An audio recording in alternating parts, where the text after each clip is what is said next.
사춘기란 뭘까요? 에릭슨의 사회심리적 발달 이론에 따르면 정체감대 역할 혼미의 단계라고 해요. 나는 누구일까? 나에게 주어진 가능성은 무엇일까? 이 질문에 대한 답을 찾는 거죠. 그런데 찾는다는 것은 아직 발견하지 못한 거고요. 그렇기 때문에 불안하고 혼란스럽고 힘듭니다. 하지만 이 사춘기는 여러분이 어른이 되게 하는 마음의 디딤돌이 되어줄 거예요. 오늘은 힘든 일을 발판 삼아 훌쩍 더 성장하게 도와줄 마음의 디딤돌이 될 수 있는 책을 4권 소개해 보려고 합니다.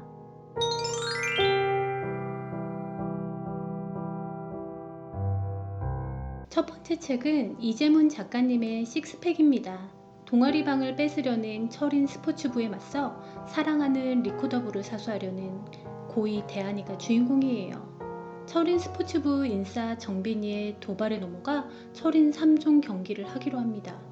사실 대한이는 화재 진압에 실패한 소방관이 유일한 생존자였던 대한이를 입양했다는 출생의 비밀이 있습니다. 이 사실을 알게 된 대한이는 중3 때부터 가족들하고 말도 섞지 않습니다. 하지만 운동 한번 해본 적 없는 대한이가 가족의 도움을 받으면서 없던 식스팩도 만들고 가족의 의미도 깨닫게 됩니다.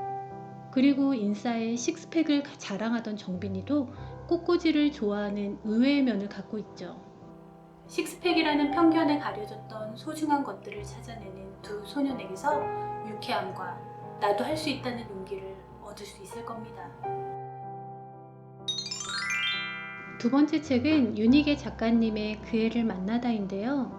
이 소설은 아빠의 사업 실패와 파산으로 모든 것을 잃게 된 민정이가 주인공입니다. 행방불명된 아빠, 그런 아빠만 기다리며 손 놓고 있는 엄마, 군대에 있는 오빠, 반가출 상태인 언니와 함께 좁은 골목 끝 외할머니 집에 얹혀 살며 민정이는 방황합니다. 하지만 마음의 원근법으로 그림을 그리며 스스로 빛나고 있는 은하를 보면서 민정이는 그동안 엄마의 말대로 따라만 가던 사회적 행복이 아닌 자신이 바라는 행복을 고민하게 됩니다. 크기와 모양은 다르겠지만 저마다의 힘든 상황이 있을 거예요. 힘든 상황 속에 감춰진 자신을 찾고 싶은 친구들에게 이 책을 추천합니다.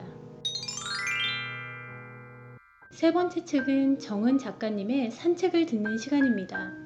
귀가 잘 들리지 않는 수지와 눈이 잘 보이지 않는 한민이는 함께 산책을 들으며 친구가 됩니다. 산책을 들으면서 지니지 못한 것에 연연하지 않고 자신 안에 숨겨진 힘을 발견하는 법을 깨닫습니다. 그리고 다른 사람들도 자기 스스로를 들여다보는 시간을 만들어주는 사업을 시작하게 됩니다. 너는 아름다움을 발견하는 법을 알고 있다는 거야. 그 힘으로 세상을 더 나은 곳으로 만들 의무가 있어. 라는 할머니의 마지막 당부가 있어요.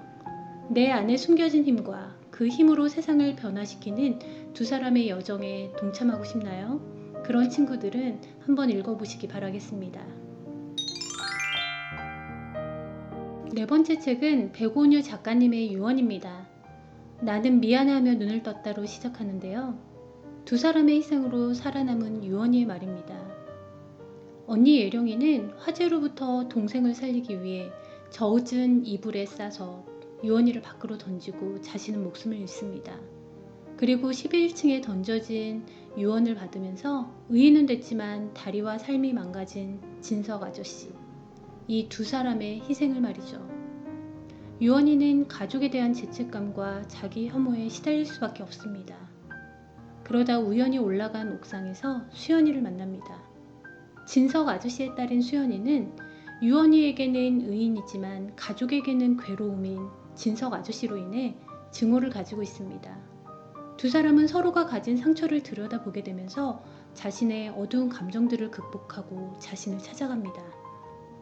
진짜 자기 삶의 주인이 되어 내가 나로 설 수 있는 용기를 내고 싶은 친구들에게 이 책을 추천합니다.